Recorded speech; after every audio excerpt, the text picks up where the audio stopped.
So you're probably wondering if you should be watching The Map That Leads to You book adaptation, and you probably didn't read the book. So now, should you read the book first? Is it even worth watching the movie? Is it going to make you cry? I know that recently there's been a lot of chatter about the release of the My Oxford Year adaptation because it was actually promoted as a romance story. And the ending, well, it doesn't quite hit the mark on romance, and it's a little bit heartbreaking. And I've seen a lot of people that are saying that they felt actually duped and tricked, and that is not what they had signed up for. Now, that doesn't mean that they didn't like the movie. It's just that they were not emotionally prepared for the movie. So if you are here, it's because you're probably questioning if The Map That Leads to You is going to make you feel the same way. And I am here to help you with that. But first of all, what is The Map That Leads to You by J.P. Moninger about? Now, this is going to be about the book because the movie hasn't been released yet as of time of this recording. I don't know if anything has been changed yet. So we're strictly talking about the book throughout this whole video. In this book, we're following Heather, an American recent college graduate who goes to Europe on a trip with her friends. And that is before she goes off to her big girl finance job and to basically start her life as an adult. Now, along the way, she meets Jack, who is also an American. And Jack is a very free-spirited guy who is traveling with a very peculiar diary. And that is basically his grandfather's diary, and he is following the footsteps of all of the diary notes or journal entries of his grandfather and following a map of the places that are in this journal to reconnect with his grandfather. A whirlwind romance ensues, and Heather goes on to follow Jack on this amazing journey through Europe, all these different cities with a lot of significance as well. Now, this book originally released in 2017, and I did read an advanced reader copy of it. And at the time, the marketing was also a bit heavy on this is a beautiful romance story. However, I've always categorized this from back then as a women's fiction novel, and I would say definitely more in the genre of a Nicholas Sparks kind of romance. Like, I know a lot of people see Nicholas Sparks as a romance writer. I don't think he is, but it is kind of in the same genre. So in terms of book and where does this book fit in as far as genres, that is basically the vibe of the story. Yes, we are dealing with two very young people, and they're going on this amazing adventure together, which actually was the thing that really caught my eye and the reason why I decided to read it. I did get this as an advanced reader copy from the publisher at the time. And the whole aspect of the armchair travel through Europe I thought was amazing, and I was really interested to read that part of the story and just kind of see where it went with the rest. I really love stories that are really emotional as well, so you should just know that about me. But however, I will be completely transparent here, and you can actually read my full review from way back in 2017. I do have that on the blog. I will leave that link down below. But I gave this a 2-star rating back then. There were a lot of things that didn't quite work for me, but I think that some of those things maybe were writing style. So I will say I am still going to be watching the movie. That being said, this is definitely a story about these two people really going on this amazing journey together, two strangers on a whirlwind romance, falling in love and doing things that maybe can be scary for some people, especially they're at that age where everything is new, everything is exciting, feelings are very big, very much a coming of age story. Jack and Heather met on the train to Amsterdam, which I believe maybe this might be changed in the movie because I do know that it was filmed mostly in Portugal and Spain. So I don't know how much into the rest of Europe they go into the actual movie, but in terms of the book, they are all over the place. Jack is, like I said, very free-spirited, but he's got a lot of witty charm. He's very spontaneous. So he is a lot of the things that Heather is not, for sure. And I just think that the fact that he was following the footsteps of his grandfather through this diary was just a really fascinating story. And they basically have this instant connection, kind of insta love, and they cannot stay apart. The way that this is set up, you kind of have to go with a very intense and instant connection because otherwise they would just meet on the train and just go on their separate ways. So definitely there has to be a very strong attraction and connection. That is what leads them to now travel together through Europe. Now, I personally don't love the insta-love trope, but in this case, that's actually not something that I had any kind of problem with. I was okay with the insta-love. And now before I tell you a little bit more of what I thought about it, I will say that definitely this is pitched as this very nostalgic, romantic story. And I would say, yes, some of those things, but definitely don't go into this book or into the movie expecting a romance. Now, unless they make some very, very drastic changes, which in my opinion would actually take away from the whole point of the story, then I don't see the movie going in any other direction than the fact that it's not a romance. And now, if you know anything about the definition of a romance, is the fact that there should be an HEA at the end. So if there is no HEA, it is not a romance. That should tell you something. So definitely the movie's not out yet. I cannot compare it. Maybe I'll come back and do a review after I watch the movie and kind of like compare it to the book as well. Because like I said, I do still really want to watch it. One of the main reasons why I want to watch it is actually all the armchair travel. I think that was a fascinating part of the story, and I really would love to see that part come to life. And I think that aspect of it, it's perfect for summer watching, so I am definitely looking forward to it, so stay tuned for that. But now, when I read this back in 2017, like I said, this was a 2-star for me. There were many things that did not work, and probably the one thing that really did still work was all that travel. I did really enjoy those aspects of the story, how they were handled, how they were written. Also because there was a deeper meaning to them actually going on this journey. Maybe not so much from Heather's side, because from her side it was just this instant loving connection that she had with Jack. But for Jack, there was true deep meaning in the fact that he was going on this travel experience and this journey because of his grandfather. And I thought that was very meaningful and really wonderful. So I really did enjoy that as well. I think oftentimes when we see younger people in these types of movies, especially traveling, backpacking, all of these kind of things, it's usually a kind of like less meaningful story of these young kids traveling around and just partying and getting in trouble. And I feel like that added a little bit deeper element, which I thought that it was really great to connect with. Now, one of the things that irked me the most about this book, though, was Jack. I could not get behind Jack as a character, as a love interest, as a person. I just found him irritating, annoying, and most of the time just he kept acting like an idiot, and I just kept thinking, okay, obviously there's got to be a reason why he's acting this way, why he's being like that, but I still didn't like him. And I feel like when you cannot like the main character in the story, you really have a hard time liking the book, and that's pretty much one of the main reasons why the book is rated the way it is. Now, that still didn't keep me from finishing the book, so I was still interested enough and invested in seeing all of their travels and their fights, because oh my god, these two could fight and push and pull and back and forth. It was a lot. And frankly, I don't know if it's because of the author or it's just me, but I had that figured out way in advance. It is not revealed until like 90% into the book, so it's like very much at the end of the story where you get like the big reveal and the big twist, and it's supposed to be very emotional. And at the end of the day, I feel like it was very predictable in a way, but at the same time, because I disliked him for such a long time in the story, I didn't really feel as invested or connected emotionally to what was happening and to the outcome. So I think that probably also took away from the impact. And like I said in my review, I feel like all I could say is when it's revealed, I just said, okay, I knew it, but you are still an asshole, so I don't care. That is basically the key takeaways from my review. However, I will give you now the spoilers of how this book ends, so that way you can determine whether you actually want to read it, watch it, or just stay away from it. So if you don't want any spoilers, I will have timestamps down below where you can skip this section altogether. But if you're here for the spoilers, let's get into it. I do have some notes because I want to make sure I don't forget anything. But if you've gotten any of the clues that I've been dropping along the way, this is very much a Me Before You, The Fault in Our Stars kind of story. Now, writing-wise, I actually really loved both of those books, and I really enjoy the movie adaptations as well. So I think that I am kind of the target audience. I really enjoy watching and reading those things.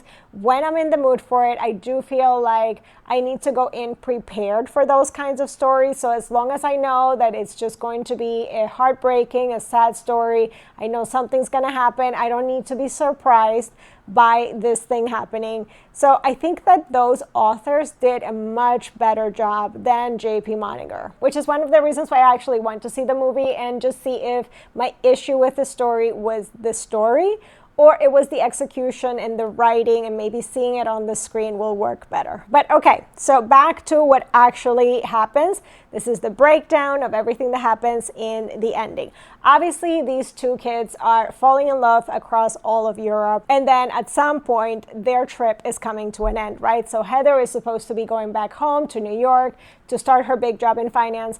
And Jack was always meant to be this very free-spirited guy, and he's giving her a hard time about going to a much more serious job and the fact that she's not sure that that's what she wants and all of this. But in the end, he decides that he's going to go back with her. So now they're at the airport and they are now planning to go back home. You know, everything's fine. The plan was that he's going to now be with her in New York and kind of like take on this more serious and responsible life. But as they're getting ready to board this flight, he tells her that he has to go to the bathroom and he never comes back. So she boards the plane alone. She doesn't know what's happened to Jack. She doesn't know anything else about him or, you know, how to contact him and all of these things. So she just goes back home to New York alone. She is confused, she's gutted, she is devastated. And of course, once she gets back home, she's trying to move on with her life and figure out how she goes on from here. But of course, with this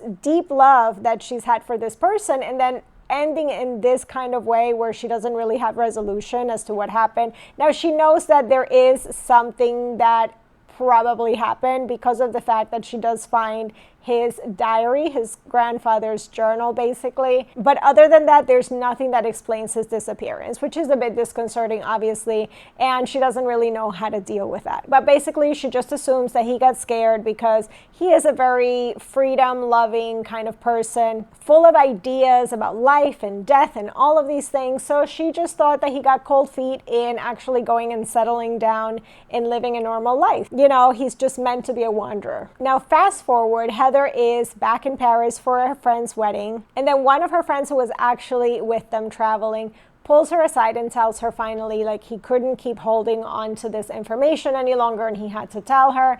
And that is the fact that while they had been traveling together, there was a day they had gone off together and he was not supposed to tell Heather what they had done, but what they had done was actually go to a hospital for some tests that Jack had been waiting for results. He thought he had to just hold on to this secret forever, but he sees that Heather is just so heartbroken that he just has to at least give her that little bit of closure that maybe it's just going to explain what could have happened or what could be the situation. So basically, when they went to this hospital, the results were not positive.